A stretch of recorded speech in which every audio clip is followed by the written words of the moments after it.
Hey guys, insight number 3. So we're in Acts 26 for this.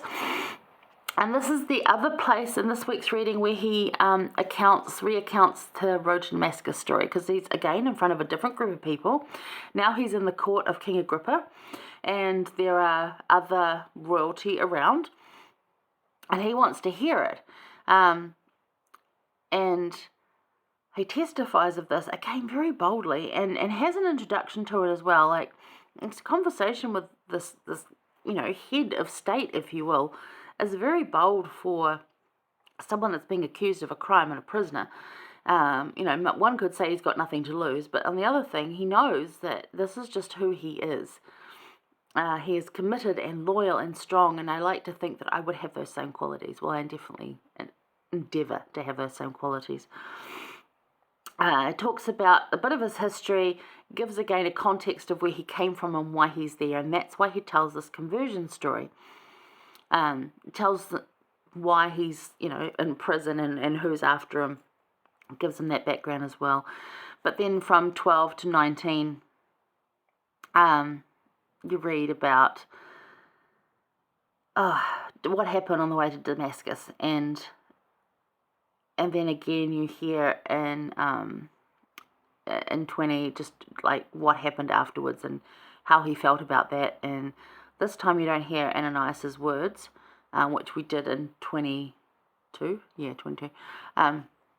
So again, really good to have multiple recounts of this encounter, because we can put all of them together and get like that 3D picture, if you will. It just gives you that deeper thought.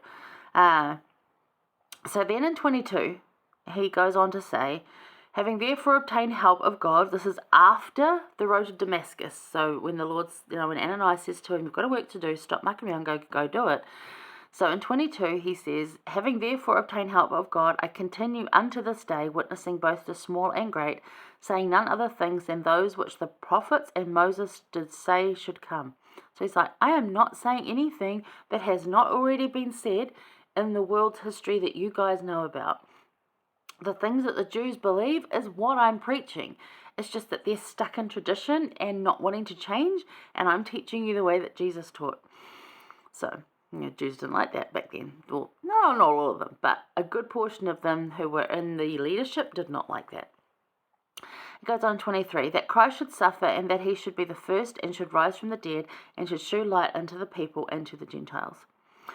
So, that really shows we all need help from God. If we're going to go out and do these things, whatever you're going to ask us to do, Heavenly Father, he's going to help you. We all need that kind of help. And then in 26, it goes on about, for the king knoweth of these things, for whom also I speak freely. For I am persuaded that none of these things are hidden from him. For this thing was not done in a corner. So he's saying here,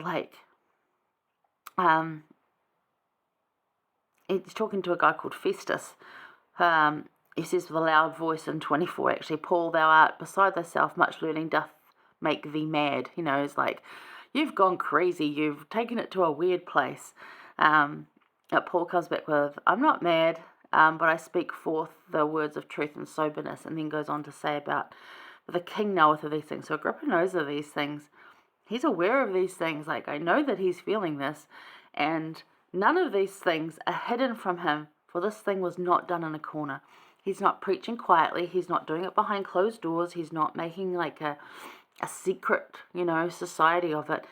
It's what it is. God is not quiet. He is bold, and he's not hiding in corners. He will show up. And he shows up here because King Agrippa says, believest thou the prophets? He says to King Agrippa, believest thou the prophets? I know that thou believest. I know you believe in the prophets. I know this about you. Then Agrippa said unto Paul, and this is in 28, almost thou persuadest me to be a Christian. As in, I know these things, but I'm still stuck to my worldly title for whatever reason. But you almost persuade me. Now, where have we heard that before? Right? Next year's study. It comes up again. And just goes on, he talks about, how much he'd like to do more, but I'm still in these bonds. And eventually, actually, Agrippa says, well, we've got to send him to Caesar. We've got to send him to Rome to Caesar because he appealed to Caesar. But remember, that's where the Lord told him he needed to go. So again, he's getting shifted up the chain. But at no point do any of these officials say that he's done anything wrong and that they need to, like, normally they take care of business locally, but they're all like, no, up. So getting kept safe, but getting moved up the food chain as such. But conversion by life story. This is the point of this chapter. So telling again of his experience on the road to Damascus and his testimony since that time, Paul almost convinces King Agrippa to be a Christian. Almost. Personal experiences, especially life-changing ones, are powerful witnesses of Christ working in your life. So don't just tell the beginning and then give the happy ending. It's the middle part. That's where all the growth happens and the growth occurs. You don't start off with, like, you hear this at church all the time and in people's lives.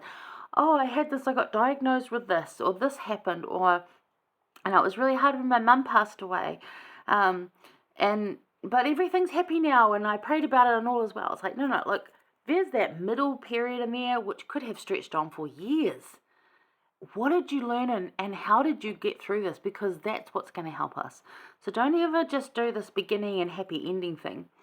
What's the middle part? Where's the icky bits? Because that's where the growth comes. And that's what he's teaching them. Like I had hard times here, and this is what's helped me to be me. So that works. Conversion by life story. So Paul tells us in verses 22 to 23 what he has been able to do once he obtained help from God. We all need God's help, right? How do you obtain it? You obtain it through relationship. Like, are you even trying to obtain it, though? Or are you just sort of like going through the motions? He helps you anyway, regardless of whether you try to obtain it or not. The difference is that you'll see it and you'll feel it more and you'll be able to channel it in and just embrace it. He's going to help you anyway. He's going to help you a whole lot more if you're listening, because then it's not like getting in the way and mucking it up all the time. It'll go more smoothly. But anyway, ask and look for this help and it will greatly enrich your life. So do that. So what I'm saying is, like, if you've got to go somewhere and the road's blocked and you need to detour, if you follow those detour signs, you get to where you need to go without any trouble. If you're like, oh, I'm just going to go down this random road, you get lost pretty quickly. That's what I'm saying here. So God's always going to help you. He'll send someone to get you. He'll turn you around eventually, but it's going to take a whole lot longer. You're going to be a lot more frustrated. Waste a lot more on like petrol and time when you could have been there if you just followed that detour he gave you. And there's detours everywhere. Or, sometimes he'll clear the road for you, or sometimes he won't, because you need to learn that other path, or maybe when you're on that other path, you'll see someone else. But these are the kind of things that happen in the middle between the beginning and that ending. And it's that middle part and that middle story that we need to hear. We need to share that so that it can help others. I think I share that a lot here. Maybe I don't, but I think I do, because I talk a lot, as you know. But I just think it's that middle. That's all the good stuff. Like, I can see you've got a happy ending, and I know that the beginning would have been awful, but tell me about the middle. I think that's where testimonies form, that's where conversion happens, that's where we learn and grow and become, is in that middle part. So, yeah, talk about that more often. Conversion by life story. Don't just do a beginning and end. Life story. There you go. All right. Hang around. We're going to go over to Acts 27. I'll see you there.